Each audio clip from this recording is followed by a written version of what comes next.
قرآن کریم نے اپنے ان بندوں کے بارے میں ذکر کیا. سورۃ البقرہ میں ارشاد ہوا، اللہ فرماتا ہے یا ایھا الذین آمنوا استعینوا بالصبر والصلاۃ، اے ایمان والو نماز اور صبر کے ذریعے اللہ کی مدد کو لو. پھر اللہ رب العالمین آگے فرماتا وَلَنَبْلُوَنَّكُمْ بِشَيْءٍ مِّنَ الْخَوْفِ وَالْجُوعِ وَنَقْصٍ مِّنَ الْأَمْوَالِ وَالْأَنفُسِ وَالثَّمَرَاتِ وَبَشِّرِ الصَّابِرِينَ. اللہ فرماتا ضرور بضرور تم آزمائے جاؤ گے.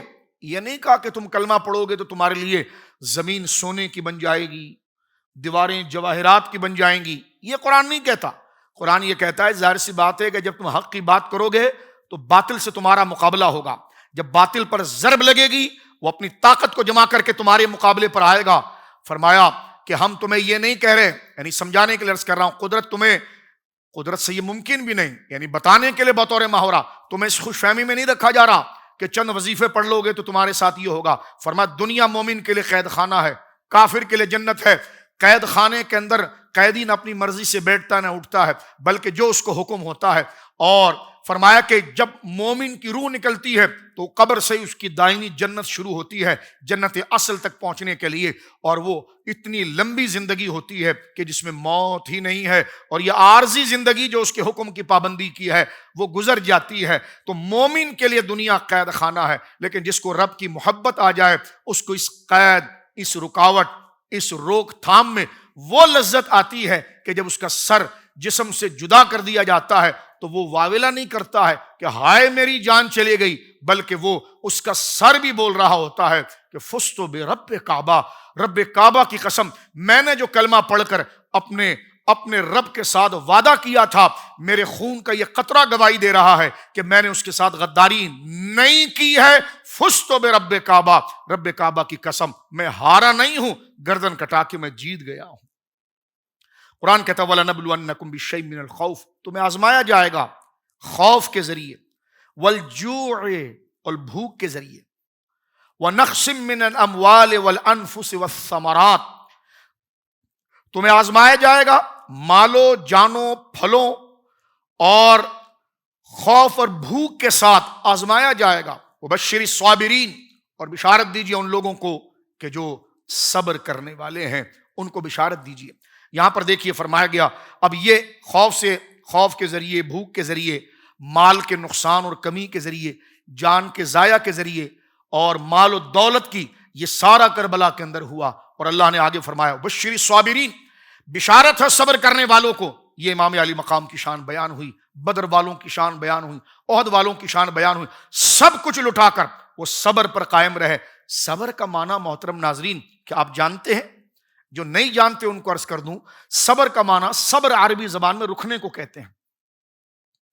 آگے آگ جل رہی ہو اور میں اور آپ اس طرف کھڑے ہوں، کوئی ہم سے کہے کہ آپ اس آگ میں ہاتھ ڈالتے کیوں نہیں ہیں؟ اپنے ہاتھ کو آپ نے روک کر کیوں رکھا ہے؟ آپ ہاتھ ڈالیے، آپ کا ہاتھ جلے گا نہیں.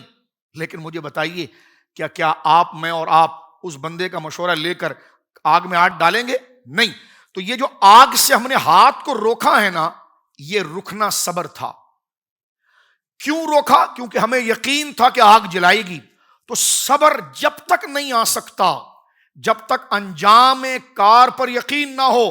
امام علی مقام نے اتنی قربانی دے کر یزید کی بیعت نہ کر کے اس کے آگے سر مبارک العیاذ باللہ، تو وہ بڑی شان ہے، ہاتھ مبارک بھی آگے آپ نے نہیں بڑھایا. اس کی وجہ یہ تھی کہ آپ کو یہ یقین اعلیٰ درجے پر تھا کہ جو میں اس کی طرف بڑھوں گا تو یہ بڑھنا رب کو پسند نہیں ہے. تو یہ جو آپ رکھے ہیں، اس رکھنے میں آپ نے جان بھی دے دی، مال بھی دے دیا، اولاد بھی دے دیا. تو صبر اس کے اندر آتا ہے جسے رب سے ملاقات پر یقین ہو، اور جو چیز غلط ہے وہ اللہ کو پسند نہیں ہے، اس لیے وہ اس سے رکتا ہے. جیسے میں اور آپ، ہر گاڑی کے اندر ہمارے بریک ہوتا ہے، جیسے ہی آگے کوئی خطرے کی چیز آتی ہے ہم بریک لگاتے ہیں. یہ صبر ہے. کیا مطلب؟